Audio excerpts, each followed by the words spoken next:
안녕하세요. 오늘은 미국의 금융정책에 아주 큰 변화를 가져올 워시 베센트의 유동성 공급 전략에 대해 알아보겠습니다. 5월 이후 우리 투자 시장의 돈의 흐름이 어떻게 바뀔지 그 핵심을 쉽고 명쾌하게 설명해 드릴게요. 자, 한번 생각해 보세요. 금리는 내리면서 동시에 연준이 보유한 자산은 줄인다? 이건 마치 엑셀이랑 브레이크를 동시에 밟는 거잖아요. 언뜻 보면 완전히 모순되는 이 정책을 어떻게 동시에 하겠다는 걸까요? 그 중심에 바로 케빈 워시와 스콧 베센트 이 두 사람이 있습니다. 이런 거대한 계획을 실행하려면 먼저 판이 깔려야겠죠. 이 새로운 금융 리더십이 어떤 과정을 거쳐서 정치적인 걸림돌들을 치우고 무대 중앙으로 나서게 됐는지 그 배경부터 한번 살펴보겠습니다. 사실 케빈 워시가 연준 의장이 되는 길이 순탄하지만은 않았습니다. 이해상충 문제가 제기됐지만 그럼 90일 안에 자산 처분하면 되지 않느냐는 방어막이 쳐졌고요. 현 파월 의장에 대한 정치적 조사까지 종결되면서 사실상 워시를 위한 길이 활짝 열린 셈입니다. 이제 5월 15일 그의 공식 임명과 함께 베센트 재무장관과의 강력한 투톱 체제가 시작되는 거죠. 자, 그럼 다시 처음 질문으로 돌아가서 금리 인하와 자산 축소, 이 모순을 어떻게 해결한다는 걸까요?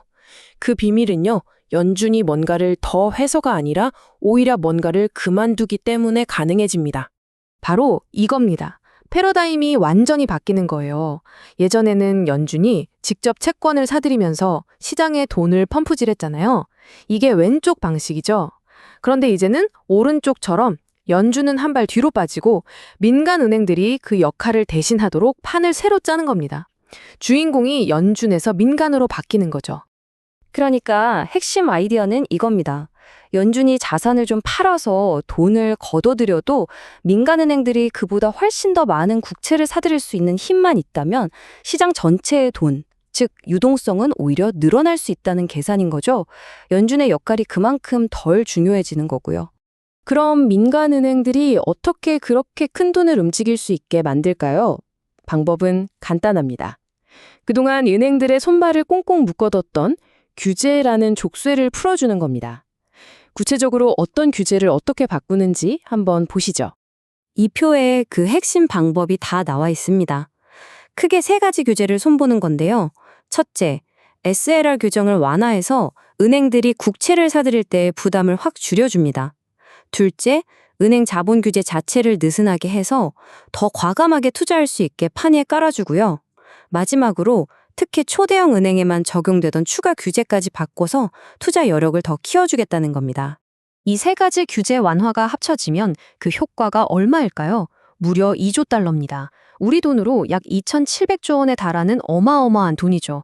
이 정도면 연준이 자산을 좀 줄여도 민간에서 뿜어져 나오는 유동성이 시장을 충분히 떠받치고도 남는다는 계산이 나오는 겁니다. 그런데 말이죠. 이렇게 영리하게 설계된 계획에도 우리가 못 보고 있는 함정은 없을까요? 있습니다. 지금 세상에서 가장 뜨거운 키워드죠. 바로 인공지능. 이 AI의 화려한 불빛 뒤에 가려져서 점점 커지고 있는 위험이 하나 있습니다. 바로 사모대출 시장. 그러니까 비공개로 이루어지는 대출 시장에서 경고등이 깜빡이고 있다는 겁니다. 특정 기업 인수권에서 수십억 달러의 손실 가능성이 터져나오고 블랙스톤 같은 세계적인 자산운용사의 펀드 부실률이 사상 최고치를 찍는 등 물밑에서는 이미 균열이 시작되고 있는 거죠. 하지만 대부분의 사람들은 이런 위험 신호를 눈치채지 못합니다. 왜냐하면 인텔의 좋은 실적 발표를 시작으로 AI 관련 주식들이 그야말로 하늘 높은 줄 모르고 치솟고 있으니까요. 이 AI 열풍이 마치 모든 문제를 덮어버리는 거대한 장막 역할을 하면서 저 아래 끓고 있는 신용 리스크를 가려버리는 착시 현상이 일어나고 있는 겁니다. 그렇다면 미국은 왜 이런 잠재적인 위험까지 감수하면서 이런 정책을 추진하는 걸까요? 그건 이 금융 전략이 단순히 돈을 푸는 문제를 넘어서 훨씬 더 큰 그림, 미국의 국가 대전략과 맞닿아 있기 때문입니다. 스콧 베센트 재무장관의 이 한마디에 모든 게 담겨 있습니다. 그에게 이 게임의 최종 목표는 딱 두 가지입니다. 바로 인공지능과 에너지. 이 두 분야에서 미국의 절대적인 우위를 지키는 것, 특히 AI 경쟁을 중국과의 거대한 도박판에 비유하면서 여기서 승리하는 것이 모든 것을 결정한다고 보고 있는 겁니다. 그리고 이 목표를 위해 아주 속도감 있게 움직이고 있습니다. 대통령, 부통령까지 직접 매주 AI 진행 상황을 챙기고 있고요. 1년에서 1년 반 안에 AI가 우리 일상을 완전히 바꿀 거라고 보고 있습니다. 이걸 바탕으로 에너지 패권까지 확실히 쥔 다음 압도적인 기술 우위를 기반으로 중국과의 관계를 새롭게 설정하겠다는 아주 치밀한 계획입니다. 이런 거대한 국가 전략이 성공하려면 내부 경제도 튼튼해야겠죠. 그래서 함께 추진되는 정책이 바로 One Big Beautiful Bill입니다.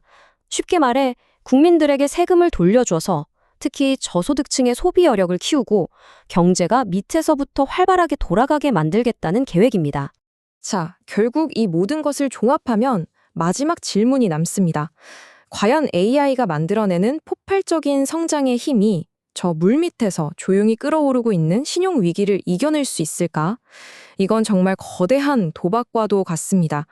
일부에서는 만약 이 신용 리스크가 예상보다 빨리 터진다면 그 충격이 코로나19 때의 10배에 달할 수도 있다는 무서운 경고까지 내놓고 있습니다. 과연 이 아슬아슬한 줄타기는 성공으로 끝날 수 있을까요?